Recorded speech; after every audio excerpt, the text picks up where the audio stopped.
اعوذ باللہ من الشیطان الرجیم بسم اللہ الرحمن الرحیم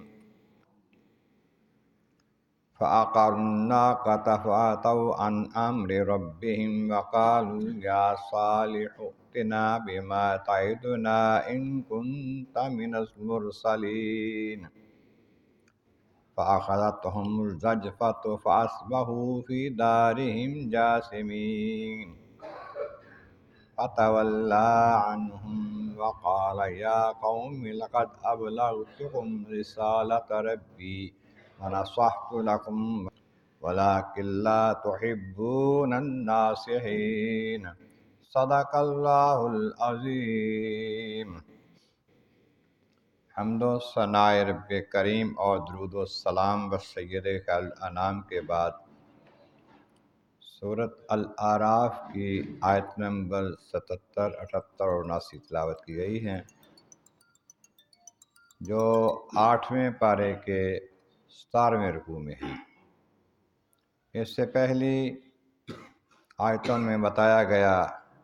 وہ پروردگار عالم جل شانہ جس نے تمہیں تمہارے پہلوں کے بعد زمین میں بسایا اور تم نرم زمین پر محلات بناتے ہو اپنے عیش و عشرت کے لیے اور پتھروں میں گھر بنا لیتے ہو۔ اللہ تعالیٰ کی عطا سے تمہیں طاقت اور یہ مہارت ملی ہے، تو اللہ تعالیٰ کی نعمتوں کو یاد کرو، اس کا شکر کرو اور زمین میں فساد نہ پھیلاتے پھرو۔ کچھ لوگ جو غریب تھے، ایمان لائے تھے، ان سے کہنے لگے بڑے بڑے سردار کہ کیا تم ایمان لاتے ہو، مانتے ہو کہ یہ صالح علیہ السلام جو ہے یہ رسول ہیں، نبی ہیں؟ انہوں نے کہا ہاں ہم تو یقین رکھتے ہیں، جو وہ حکم پیغام لائے ہیں اس کو برحق مانتے ہیں ہم۔ لیکن انہوں نے متکبر ہو کر کہا کہ ہم تو نہیں مانتے، ہم تو انکار کرتے ہیں اس کا۔ پھر جو صالح علیہ السلام کی دعا سے جو اونٹنی ان کے لیے نشانی کے طور پر اللہ تعالیٰ نے بھیجی تھی، انہوں نے اس کو بھی ہلاک کر دیا، پاؤں کاٹے اس کو ہلاک کر دیا اور اللہ تعالیٰ کے حکم کی مخالفت کی، سرکشی کی۔ اب کہنے لگے یا صالح ائتنا بما تعدنا کنت من المرسلین، اب سچے ہیں نا، اگر آپ واقعی رسول ہیں، آپ ہمیں ڈراتے ہیں نا جس عذاب سے، لے آؤ اب وہ عذاب، اونٹنی کو قتل کرنے کے بعد، مارنے کے بعد کہا لاؤ اب لے آؤ وہ عذاب جو آنا ہے۔ آپ نے فرمایا فکر نہ کرو، عذاب آیا چاہتا ہے، عذاب اب دور نہیں ہے، 3 دن تمہارے ہیں اب زندگی کے۔ پہلے دن تمہارے چہرے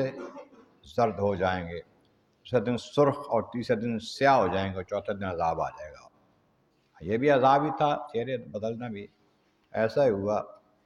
بدھ کے دن انہوں نے یہ ظلم کیا، اونٹنی کو قتل کیا، اگلے دن ان کے چہرے ساری قوم کے زرد ہو گئے، پیلے ہو گئے جیسے رنگ ملا ہوا ہے، اس سے اگلے دن سرخ ہو گئے جیسے خون ملا ہوا ہے سب، اگلے دن پھر اس قدر سیاہ ہو گئے کہ دیکھنے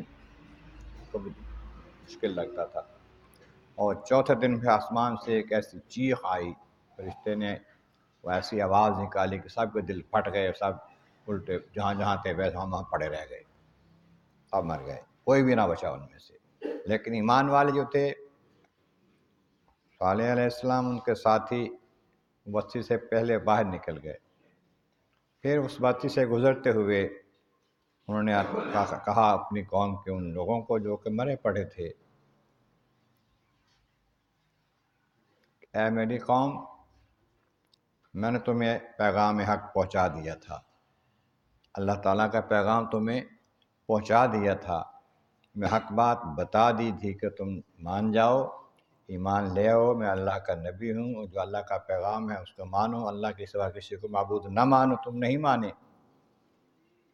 اس لیے کہ میں تمہیں نصیحت کرتا، تمہارا بھلا کرتا تھا، تم لوگ بھلا کرنے والوں کو پسند نہیں کرتے، نصیحت کرنے والے کو، خیر خواہ جو ہمارے اس کو تم پسند نہیں کرتے، تمہاری یہ بدقسمتی ہے۔ اس وجہ سے اب تم سب ہلاک ہو گئے، اب اس میں میرا تو کوئی قصور نہیں ہے، میں نے تو اپنا حق ادا کر دیا تھا۔ اس طرح اللہ کے نبی نے اس قوم کو جو کہ مر چکے ہیں یہ کہا، کہتے ہیں کہ سنتے ہیں مرے ہوئے؟ ہاں سنتے ہیں۔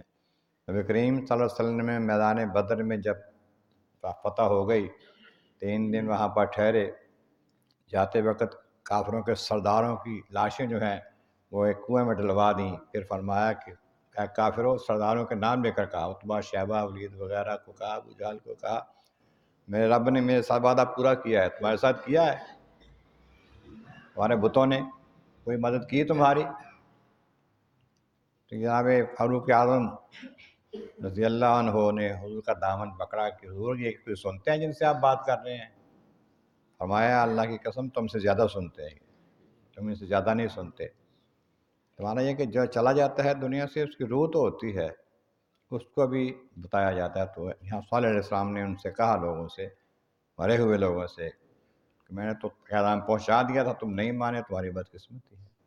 اللہ تبارک و تعالیٰ کی بارگاہ عالم عظم والا کریم، محبوب کریم کا صدقہ قرآن کریم کا فہم اور اعمال صالح نصیب فرما۔ آخر دعوانا ان الحمد للہ رب العالمین۔